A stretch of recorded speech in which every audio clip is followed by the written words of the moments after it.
Sitaram, once again, welcome to SWA DHARMA, carried exclusively on Sankhya TV on Thursdays between 6:30 p.m. and 7 p.m. SWA DHARMA, where we sit in satsang, and satsang being where there is a narrator narrating from authoritative texts, and of course the listeners. So both are important for satsang to be able to come into being.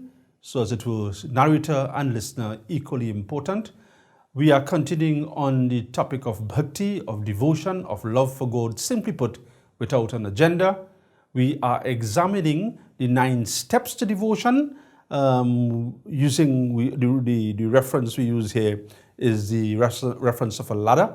Last week we spoke about the first rung on that ladder, which is Pratama Bhakti Santankara Sangha, the importance of keeping the company of the pious, because from that they carry the message of Bhagwan. What message? Many messages, but the most important message is riveted in our day-to-day life and existence. How we can circumvent our hurdles and how we can tap into undertakings that brings benefit to us. And that is why we keep company with the holy people especially. And that's the first rung. To get to the highway of devotion, these practices are not devotion. They are rungs on the ladder. They are good, recommended practices, but they carry us like a stairwell up into the highway of devotion, which, as we had said at the beginning of our program last week, expresses itself in 9 forms. So we continue the second step on that ladder to get on the highway of devotion. And the Chaupai says, this is Sri Ram speaking, the Lord himself speaking to Sevri, but really speaking to us. As the Sevri was just a medium, she was an accomplished devotee of God.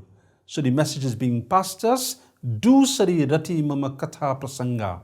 Secondly, the Lord says, get love, develop love for the exploits of these incarnations. We get love for something or someone and become attached by certain qualities they display. Compassion, that quality was exemplified by the Lord in all his incarnations. In the case of Sri Ramchandra, which is the point of reference here being the Ramayana, he mingled with the dispossessed as well as he walked with kings. Dispossessed like Sevri, like Sutikshan, who did not have any material gains, as it were, did not live a life of material affluence. They didn't have any connections, they didn't have any rank. They were steeped in devotion to Bhagwan, Sevri and Sutikshan alike. And the Lord took time off in the case of Sevri, because when he had met Sutikshan at that point in time, earlier on, Sita Devi was not yet abducted, but he took time off, even from his personal crisis, to mingle and have discussion and share the love of the devotee. With kings, he walked with kings. Sugriv, from the Solar dynasty, as Sri Ramchandra was, being the son of Suryanarayan Swami, was chased out of the kingdom of Kiskindha. His brother, Bali, of course, through a little misunderstanding, without hearing the other side of the conversation or the discussion, took his myopic view and chased out Sugriv. And Sri Ramchandra kept the company of Sugriv. Sugriv gave his friendship to Sri Ramchandra, and Sri Ramchandra ensured that he was installed as king of Kiskindha once more. So to Vibhishan. Vibhishan is a very interesting example. And we will go into a little detail here, looking at Vibhishan's situation, because we will be able to extrapolate from this little episode another of the teachings of Bhagwan, another part of his exploits, which we could make part of our daily life. We go to Ramayana, Lanka Kand. So examining the situation of Vibhishan, we turn to Lanka Kand in Ramayana. Avasarajani Vibhishana Ava. Vibhishan chose the time, that is Avasar, the appropriate time. He was known as Pandit Vibhishan. So he chose the appropriate time to enter the Parliament of Lanka. In this sitting on that Parliament of Lanka, the discussion was going to come to a final decision on war. War created because Ravan had abducted Sita Devi. Shri Ram Chandraji along with his army, they were making preparation to enter Lanka and rescue her. And Ravan had in that parliament his ministers, he had his sons, he had Meghnad, his dear son, the heir apparent to the throne of Lanka, and all the counsel that they gave Ravan were praises and sometimes unfounded praises. This was done, as Tulsidas ji had pointed out, because of Bhaya and Ash, because they either feared Ravan or Ash is hope that, if we keep in Ravan's good books, then our positions might be elevated. And when members or the political fraternity speaks triggered by hope and fear, it doesn't augur well for a good result. And that didn't change in the case of Ravan. There was no sage advice coming forward to Ravan, save and accept Vibhishan. Vibhishan knew that it was a lopsided argument. It will be he alone against what everyone else thought. And he, being a true politician, a true minister, walked the walk. He walked the tightrope. So when he came and after paying his courtesies to Ravan, both as king and brother, and took his seat and was asked to speak, he spoke, and in very gentle tones he told Ravan, desist from your undertaking. He went further, Tau Paranari Lilar Gusai, I don't know you to be one who is a sensual person. You are above the senses. Hence he used the term Gusai. And we quickly trace back to make a point when Ravan had abducted Sita Devi in the forest. The Chaupai says he mentally bowed at her as a mother. So to make the pronouncement that Ravan had kidnapped Sita Devi to make her her spouse is really selling the book short. And here goes Vibhishan, his brother, who knows him well, submitted that he knows Ravan not to be a sensual person. Ravan had Sita Devi there as a bait, as it were, because he knew Shri Ram Chandraji will come for her, and in the process, Ravan will lie at the hands of Lord, which will provide the avenue for moksha, liberation from the Rakshas form.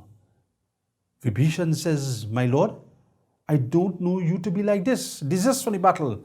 And Ravan, realizing that Vibhishan was coming between his main plan, literally kicked him out of the kingdom. Sanatana Dharma says, anytime relationships are made bad, uncomfortable, there's discomfort from physical and verbal abuse. Physical abuse, there is no excuse. It says that one is authorized to sever ties. Be it in a marriage institution, be it in a situation where maybe in a family, this is going on between the seniors that has, Sanatana Dharma, that sanctions severing of ties. So Vibhishan exited the kingdom. He went to Shri Ram Chandraji's camp, and Shri Ram Chandraji's early words to Vibhishan, Hey Lankeshwara, O King of Lanka, Lanka Ka Ishwar, King of Lanka. Shri Ram Chandraji already knew that Vibhishan will be installed the righteous king of Lanka. Point being made is that from Shri Ram Chandraji and from Ramayana and from the exploits of Shri Ram Chandraji, his encounter with Vibhishan, we learn of avasar. We learn that there are appropriate times to do things, to have undertakings. Such exploits, they're a template for our challenges and undertakings. So we have major undertakings. We are going to enter new buildings, for instance. we should be mindful or be guided that the luminaries, like the moon for instance, the moon in certain phases, if one were to enter an office, a home, a building for the first time, and there's going to be a stay there, either work or residence as the case may be, or even renting for a protracted period of time, be mindful of the negative rays of the moon, among other factors. Quickly to remember, easy to remember, new moon and the 4th, 9th and 14th phases of the moon, they are not appropriate times for entering homes. So if a home is built and ready to be moved into, what we could do is contact our spiritual guide. He will check his patra and give you an appropriate time, including the position of the moon to enter. So sometimes if we are oblivious to these practices, one might find that a house remains a house and is not a home. A home is a structure where there's unity, there's love, where there's little bickering. There will be differences, but there's civil resolution to those differences. That's a home, and that is highly possible if we follow these practices, like entering new buildings. And equally, Shri Ram Chandra, he had erected his little hut. His entry into Ayodhya upon being victorious over Ravan, all these undertakings were done in sync with the appropriate times to perform action. So, do Sarirati Mama Katha Prasanga. When we look at the exploits of Shri Ram Chandra, and we see a lot of his practices were examples for us to follow, to make life easy, to reduce the battles and be ready for the war. Which war? The war of taking the shackles that we put ourselves or allow ourselves to be bounded by, and so not free ourselves of that type of bondage. And when we see that these are recipes, that's where the love is generated. So when, as the second rung of the ladder, the Lord says, get attached to the exploits, because within the exploits, there is a recipe, or there are recipes for life. We talk about protection. Security is a big issue, especially in this country in these times. And there is the mantra. This was quoted in earlier programs.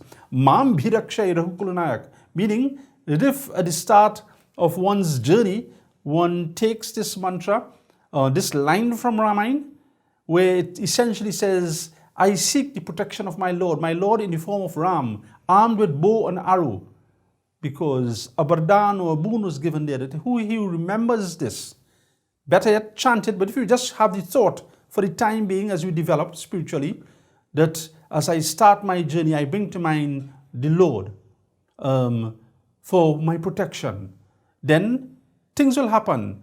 Then, God help those who help themselves. We have to be prudent about where we go, when we go, and the safety of it all, the basics. And definitely, if we pay attention to the basics, a bit of prudence sets in, then yes, that protection is there. Again, do Sarirati Mama Katha Prasanga. The exploits of Shri Ram being described by Sant Tulsidas Ji helps to let his exploits get a relevance to life on a daily basis, our lives. We come to step 3 on that ladder to the highway of devotion. And the Doha in the Katha says, Gurupada Pankaja Seva Tisari Bhakti Aman. That service to the lotus-like feet of the Guru, it's described as lotus-like feet because quickly the reference, the pollen that is gathered by the bees from the lotus flower produces the highest quality honey. So too, the Guru's feet, which is basically his teachings, which we will touch on in a short while, they are of the highest quality. Tisari Bhakti Aman, service with complete humility to the feet, by extension the teachings of the Guru, executing the teachings of the Guru to the hilt, is one who would have treaded the third step, going upwards towards the highway of devotion. Both Shri Ram Chandra and Bhagwan, when he came as Krishna, they had gurus. In the case of Bhagwan Krishna, Sandipani, the sage Sandipani, and in the case of Shri Ram Guru Vasishta. So when God came on earth, he too took shelter and guidance, or allowed the Guru to make an input. Yes, he is all-knowing, God is all-knowing, but he's showing the world here that the Guru has a significant role to play. Ramayana says in Uttarakhand, Naratanu Bhavaridhika Bero, Sanmukhamarita, Anugrahamero, Karnadhar Sadguru Dridhanava, Durlabasaj, Sulabh Karipava, meaning that this body is a raft, Naratanu. It's likened to a raft with a little sail on it. And obviously, it will need the help of wind. If it's just a raft with no engine and motor and so forth, Sanmukha Maruta. The Lord says the wind is Anugrahamero, my compassion and my mercy when we turn to Him. Karnadhara Sadguru Dridnava.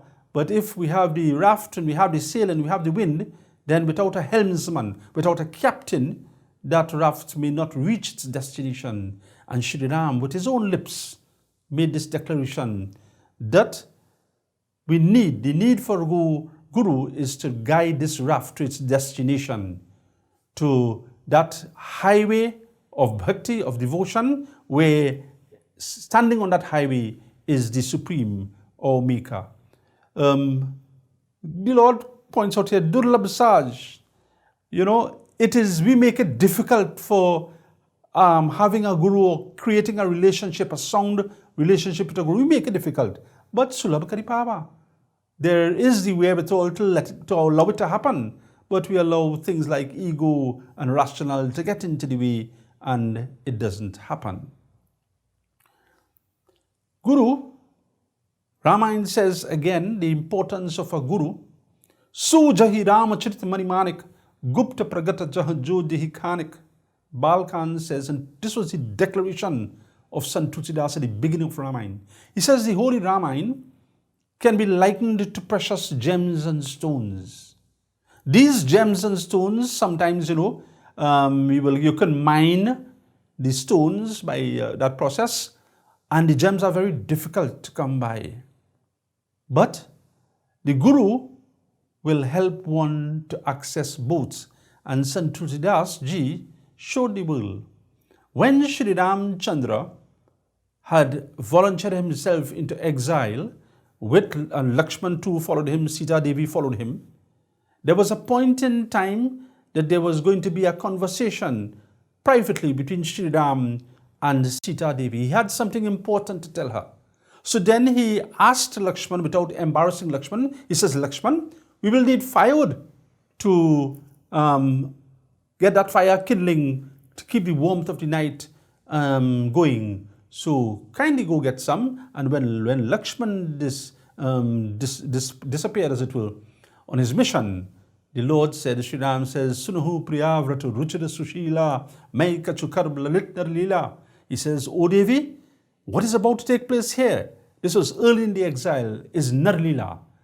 I am going to enact the part of a man. You are divine. I don't want you to get tainted with this. So I ask you to go into Yoga Agni, into that fire. And out of that came the Maya Sita. There's a lot of history behind that. That Maya Sita, from a previous encounter with Ravan, had promised Ravan that when you hold his hand, it will spell your destruction, your pending destruction. So the Lord allowed that Maya Sita to come out of the fire, while that Sita Devi, the Mahashakti, remained there. Now, if it was a conversation between Sri Ramchandra and Sita Devi alone, Lakshman wasn't there. How come Sant Tulsidas Ji knew? Su Jahi Ramacharit Manimanak, Gupta Pragat, that which is Gupta, which is hidden, comes to light, because Tulsidas Ji had it like how we sit and look at a video.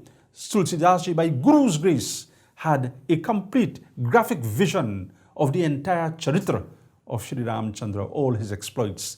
So, the third rung of the ladder, keep close to Guru, serve the teachings of Guru, execute those teachings, because in those teachings, there are special gems in life that come our way, and even those things that we seem to think that are out of our grasp, they come to pass and they come to be experienced by us. Ramayana has also declared that the Guru is greater than the proverbial philosopher's stone. It is said that when that paras or philosopher's stone touches any metal, it turns to gold, but it does not change the metal to another paras. The Guru, on the other hand, will touch lives, and in the process, those lives will climb the ladder of fame and fortune, something that the Guru might not necessarily experience, but that doesn't affect or faze the Guru in any way, because he understands his job is to take and lift higher. So Sant Tulsidas says that one can never fully explain the prowess and greatness and input of a Guru in one's life. Bandau Gurupada Padma Paraga Suruchi Suva Saras Anudaga. As we said, what does the feet of Guru mean? The feet represents the teachings of the Guru. The physical feet represents the teachings. That those feet would have taken Guru physically, literally speaking, to various encounters, in the presence of various challenges. And from those experiences and challenges, Guru would have learned. And even before he encountered those challenges and experiences, he would have already been privy to how to handle and how to react. So the feet of the Guru represents the teachings, and those teachings, Suruchi Suwas Saras Anuraga. Incidentally, this is the first line of the first chaupai in the Holy Ramayana. And look how much it says. That those teachings, they are Suruchi. They are beautiful, literally beautiful, because embedded in those teachings of Guru, it lends grace to the disciple. A quotation says, Mata Shatru Pita Vairi Yena Balo Napatataha, that sometimes parents might have to be blamed if they did not spend time to lend a holistic approach to the child's life. It's not only academics. I think the world and tertiary level is accepting now that there has to be a holistic approach to education. It has got to be anchored in spirituality. So this is the job of the Guru. In the course of one's academic pursuits, one keeps contact with the Guru, and the Guru with his wisdom will show how to mingle and balance the academics as well as the involvement of the divine. And that is what, if that is done, then as the reference quotation was made, one will be like a swan among birds. In the absence of spirituality, and the swan is graceful. In the absence of spirituality, one will be like a duck. And a duck is not, if someone says we are walking like a duck, it's not the most graceful comment. And that happens when we lack spirituality in life. Parents have to ensure, lead by example, be involved in the puja room and the prayer, and so the children will follow. That dust of the teachings of Guru is suvas, it is fragrant, because Guru will tell us about ahimsa, which is non-violence, which is about mati unnati, which is about increasing one's intellectual capacity, maximizing it. And this will only serve to make us beings that people want to hover around, to keep the company of. And that is why it is required as suvas. Just like we want to get in close proximity to some fragrant flower, the jasmine for instance, so too people will gravitate to us if we have these fragrant qualities. Guru's teachings also is saras. Ras is the extract, like we take an orange and we squeeze it and we get the juice, that's the ras. Guru teaches us the extracts of life, the things that matter in life, like humility. And Guru's teachings also gives us anurag. At the end of it all, Guru spins the conversation, and he doesn't have to make a concerted effort to so spin. It's a natural course of spiritual conversations where somewhere along the line, the love for that divine being, the God of all love, of all liking and understanding, begins to well up. The third rung of the ladder, Gurupada Pankaj Sewa Tisari Bhakti Aman, we are continuing here, that these very teachings of Guru give the four fruits of life. The four fruits of life, anybody's existence is urged to have material gains, dharma, there ought to be some sort of religious merit. Calm, realizing noble ambitions, and moksha, liberation, as we have said here, not liberation necessarily from here to the hereafter, but freeing ourselves of the bondage which we subject ourselves to. The material gains, the relevance of material gains, how does Guru's teachings bring that fruit in life? It is the qualities that we have. It is the bright intellect, the innovative person, his or her mannerisms, not aggressive, non-violence. These are the qualities that Guru helps us to adopt and practice, that makes us attractive in the world of employment. Dharma, religious merit, definitely, because the beauty of our being, as we say, is their spirituality, and once one is spiritual, it impacts, it shows in one's aura, in one's disposition, in one's natural mannerisms. It shows because there is, it's riveted in divine and spirituality. Calm, realizing goals. Sometimes we lose focus, and the Guru's teachings gives us the rus, or how to assess and focus on the things that matter, and how to prioritize, and some things will go on the back burner, will be attended to, some things have to be on the front burner. And moksha, of course, being liberation, whereby once we have that deep love for God, that profound love for God, then we find that Maya, the Maya who imposes all the shackles, really, we are immune to it. It does not really bother us. So we are on the third, we have just climbed the third step towards the highway of devotion. We look at snippets of quotations from our mind describing devotion. Arinyakan bhaktihin and rasoh takaise binu jalabari de dekhiye jaisi, from the very savory katha, that a person without devotion, without that unconditional love for God, is like a cloud without rain. That cloud without rain is light, it will be blown away by the wind and disappears. But the cloud that produces rain is a heavy cloud. It cleaves close to the ground. It cannot be easily blown away. And at the end of the day, we get showers and we get water and reservoirs and so forth. So too is a person who has devotion. He or she is a cloud that gives to the earth for the earth's benefit. So swatantra avalambana ana tehi adhin gyan vigyana. This is a snippet of a conversation between Shri Ramchandra and Lakshman in Aranyakand. And the Lord himself says, so swatantra balambana ana, that bhakti, devotion, love for God does not need any prop. It is free. Because, for instance, Vigyan, which is, the deep science of Sanatana Dharma, sometimes we might have to be tutored to be familiar with certain calculations, certain takes on Dharma, and that takes effort. It needs the prop of a guide, not necessarily with bhakti. Bhakti swatantra sakal sukhakani binu satsang napawa hi prani. In Uttarakhand, again Shri Ram makes a pronouncement that bhakti is free, but binu satsang, without sitting in satsang, as Sankhya TV has allowed us to sit in satsang, to speak on devotion. Bhakti cannot come unless one sits in satsang. Once again, we thank you for joining us here on our little sojourn on Bhakti. We continue next week's program as we continue discussing the further 6 steps that will lead to the highway to devotion. Until such time, may Bhagwan, may the God of our liking and understanding keep us in good stead, in good frame of mind, so that we'll meet and embrace Katha once more. Sitaram.